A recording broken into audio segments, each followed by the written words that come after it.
and let them actually see if they got a video like on the CDs. How many of you are looking at CDs yet? A couple of you. Well, there's a video there. They won't even answer one question if you want a market link CD without you watching and getting that training. You hear what I just said? Because they don't want unqualified people to speak about things that they're not qualified to speak about. Right? Well, in long-term care, it's the same thing.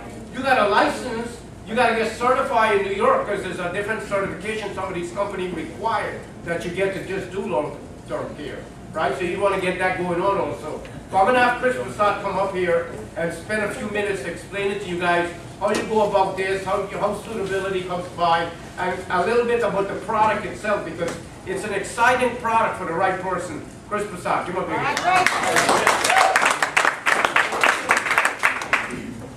Thank you, Ron. Mr. and Mrs. Client, I want to thank you for inviting me to your home today to go over your finances and to look over your finances and how you want to protect your family. I want to assure you that the information you provide will be kept confidential, as I've stated earlier when I was here. So I'll be taking back this information to the office and work on a couple of different options and come back and see you next week. However, before I leave, I want to let you know I've built my practices with working with people like yourself. So I would like to ask you for 3 or 4 names of families or friends like yourself that I can meet and show them the type of work I do and how I can save them money and protect their family.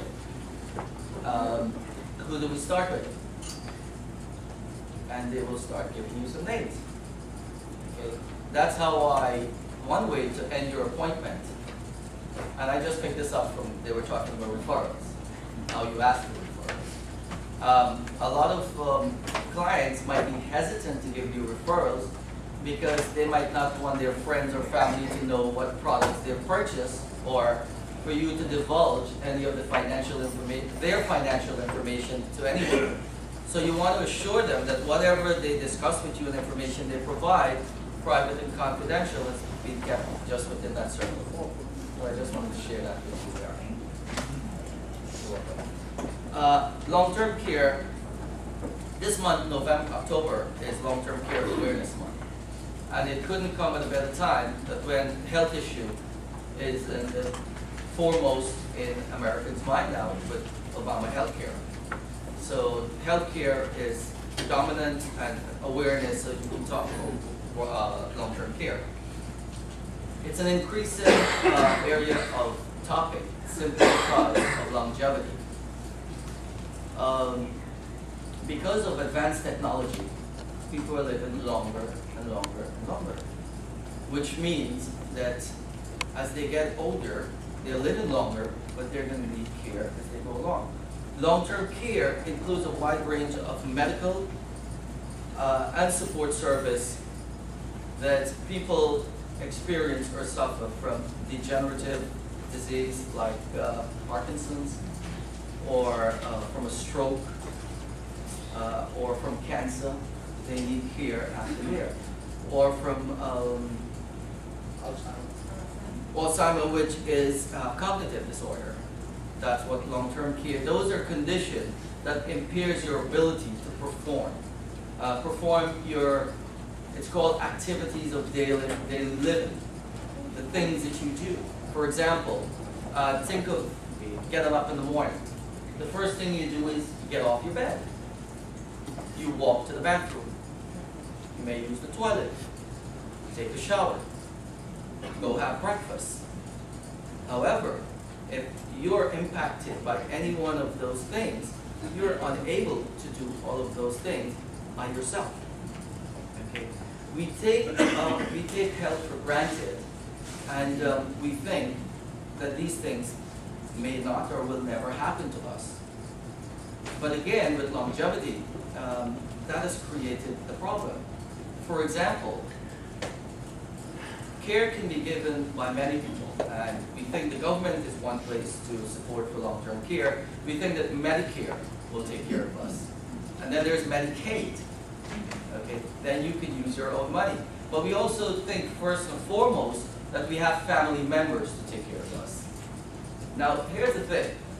We have now children of parents who have to take care of their children and their parents. Yeah, see? Oh, okay, so you're ready.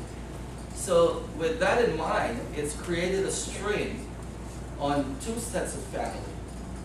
Because now it's very difficult when you, and here's the other example on that. Yes, it's true that parents could depend on mostly female to help take care of them. But in today's environment, economic situation, 2/3 of the women are in the workforce. So that makes it more difficult. It's a tremendous problem that exists there, and it is a product that's less spoken about, but more needed. Okay? It's not only for the older people or parents and older people, but long-term care is also for younger people. Because if someone were to get into an accident, a car accident for example, they would be unable to perform those activities of daily living. And they're called ADLs when you look into long-term care. Multiple sclerosis is on the rise. It happens to a lot of young people. So who do we talk to about long-term care? Everybody. Not just older people. Long-term care, like I said, the government, Medicaid could pay for it, but Medicaid pays for most, not Medicaid, Medicare. Get mixed up with those two easily. Medicare pays for some support of your health, but mostly when you're in the hospital. Long-term care, most people need long-term care, that they don't need a hospital, but they're unable to perform those basic necessity activities of life. Okay? So Medicaid would not provide that. Medicaid would provide long-term care for you, but you must have under probably $10,000 in your account. So, many of us in here probably wouldn't qualify for long-term care. So you have to provide that on your own. The government realized that there's a problem, or to alleviate the upcoming problem, that where they will have to pay more for people, just like how life insurance is encouraged. That's why the government is giving tax benefits to life insurance. Imagine if there was no tax benefit to life insurance, a lot of people wouldn't buy it, and then a lot of families would be on welfare or lose their homes. So there are a trade-off that the government provides benefits for certain products, so you buy them, alleviate the problem on the government. Insurance companies have provided long-term care, but something that you'll find common is called partnership long-term care, where each state, individual state, have partnered with life insurance company and those premiums are lower. But also there is tax benefits for long-term care when it's purchased through the job. So again, whenever there's a tax benefit given somewhere along the line, it does benefit the government, but it also encourages people to get those products because of the tax benefits that's attached to it. Okay? So what's the long-term care does? If someone has money, we have already established that those with assets were not eligible for government help. What has happened is that most people who have accumulated wealth over their lifetime could lose it in about 5 to 10 years if they were to need long-term care, and if they wanted to live the life that they wanted, not to be thrown into a facility that they don't want to go. So long-term care is really to protect your assets, okay? And it gives you choices to decide where you can get your care. Whether long-term care could be given at your home, it could be given at a nursing home. We all know nursing home has been on the rise for the last 10 years all over the place in C1. There are daycare centers, adult daycare centers, and there are assisted living facilities. Those are really the 4 places that you can choose where you want your care, should you need long-term care. So who are the most likely candidates for long-term care? I'm sorry? Well, not necessarily senior citizens. I think that there are companies offering long-term care from age 40. Because just like life insurance, it's cheaper at 40 than at 60, 65. And we've also said it's safe to have it simply because it can happen to anyone. An accident, and I've known quite a few people under 60 that are incapacitated. There you go. You know, it's like, to put it in another word, you need to have it when you don't need it. Yeah. Because when you need it, you can't get it.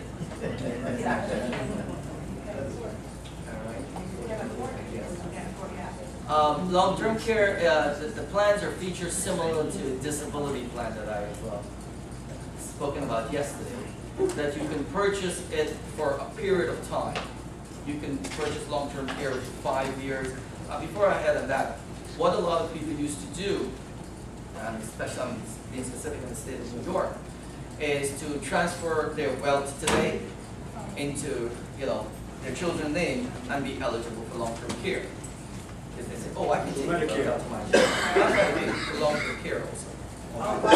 But that's how they started. Oh, I'll take everything out of my name, so now I'm poor, I'm eligible. Two things with that. You're eligible for care. You might want to go where there's a facility available for you because of the standard of life of what you were accustomed to or where you want your care. And it's about dignity. You were accustomed to live a certain level and you would want care in your golden years or whatever sickness you're in to be in a comfortable place.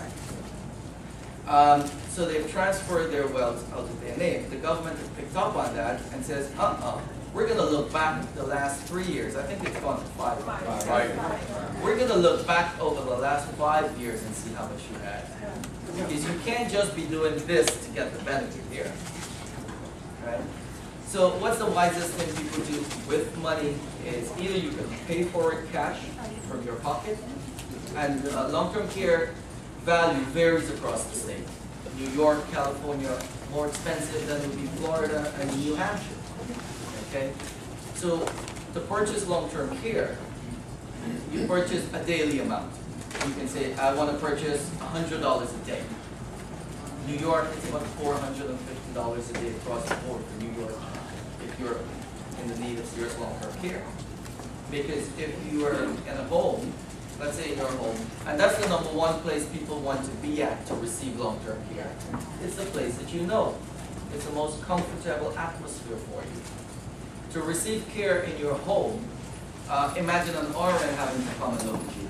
That's not cheap. Okay? You might have somebody specific in a different field for therapy. Okay? So it can be very expensive. So you have to decide when you do need care, how much of your money you want to spend, or how much of the risk you want to transfer to the insurance company. Okay? So back to a case where you have a family where, let's say, 2 sisters will take care of a mother or so. You might want to tell them that we have a plan where a professional could take care of your mom or your dad, okay? And we can have an insurance company that pays the bill for a very small premium. And that's what, whether it's long-term care, whether it's life insurance or disability, it's all about transferring the risk from you to the insurance company for a small premium. Okay. A plan has to be tailor-made for that person based on what they want. You can purchase a plan for 2 years because what it does, you transfer the risk to an insurance company and they give you time to reassess rather than being hit, boom, with that situation and you can't plan thereafter. So a plan is tailor-made, just like how Dan explained about retirement planning. You tailor-made a plan that, yes, I'd like to purchase $150 a day for 2 years. Okay, I'd like to have a wait-in period. It could be from next day.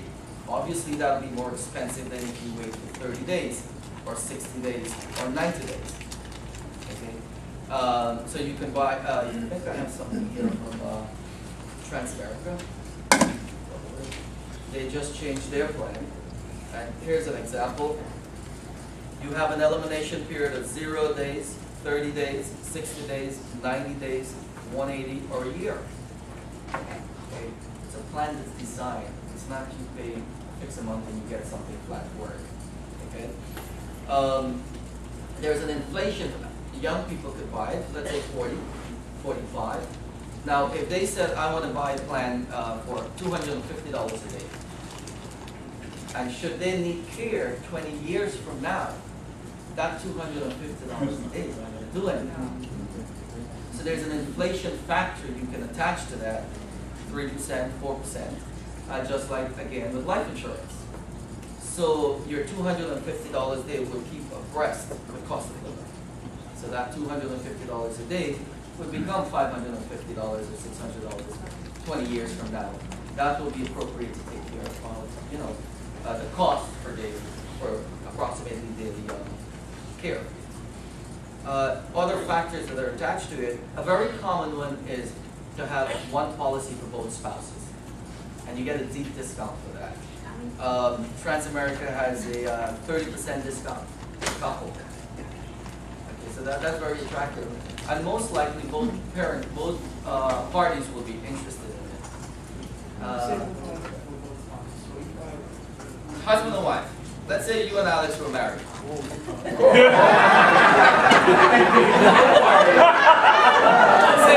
I should say both parties. Both parties. All right.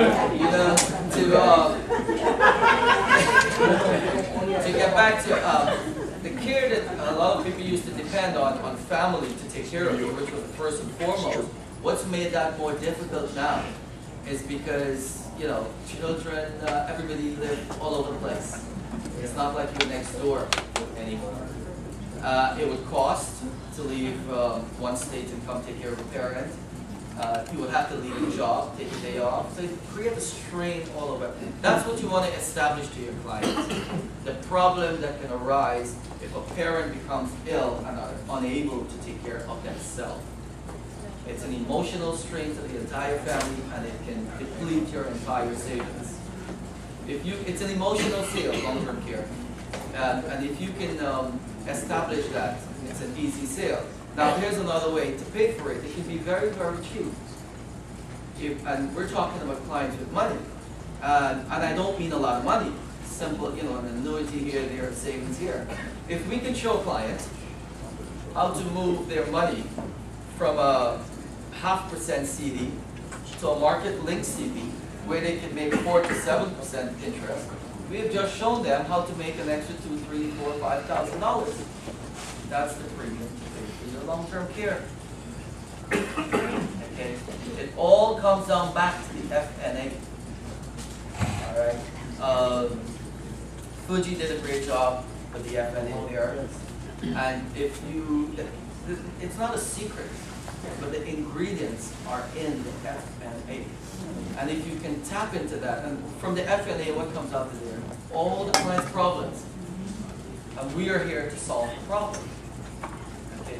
The FNA is where you identify the problem, and you arouse the urgency in the client, and then you step back with what they have, you come back to your office, you don't try to solve the problem sitting right there.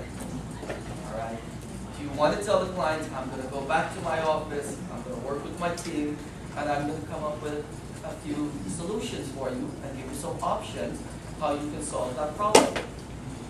To the FNA, if someone were hesitant in giving you the information, you want to establish and says, Mr. and Mrs. Gardner, I want to let you know that the information you give me, okay, the more accurate the information you give me, okay, the better would be the solution to your problem. Right away, that's telling them that if they give you false information, the result is not going to be that good. So they're going to want to be a little more accurate with their information. You want to establish that up front, because finances are very confidential. Okay, I mean, many spouses don't know what each other have. Okay, so you want to set that up front, that the more accurate you give me the information, the better I'm in a position to give you solutions, to show you options in solving your solution, or to help you reach your goal. Okay? Another way of asking for it, and it's a more pictorial way, is he says, today that what we're going to do here is to take a financial snapshot. Okay? A snapshot of your financial situation as it is today. We want to make it simple for them. We're going to take a picture of your financial, we're going to take a snapshot of your financial situation today. We're going to look at where you are, okay, where you want to go, and we're going to come up with an option to help you get there. And if you set those tones, if you set that tone, it's easy to get more accurate information. I've diverted a little from long-term care, but it all comes back to the FNA, that the more accurate information you get, then you have the real ingredients there to help solve their problem. And that's what they're looking for. Okay. I like the part of showing them how the long-term care could be free by movement of monies. You can move any type of money that they have now. Because of the vehicles we have, the products that are available, you can make suggestions. Okay. Never tell the client that this is good for you, or this is good for you. Here are a few options that are available that can help solve your problem. Which one is more appealing to you? Which one is more workable?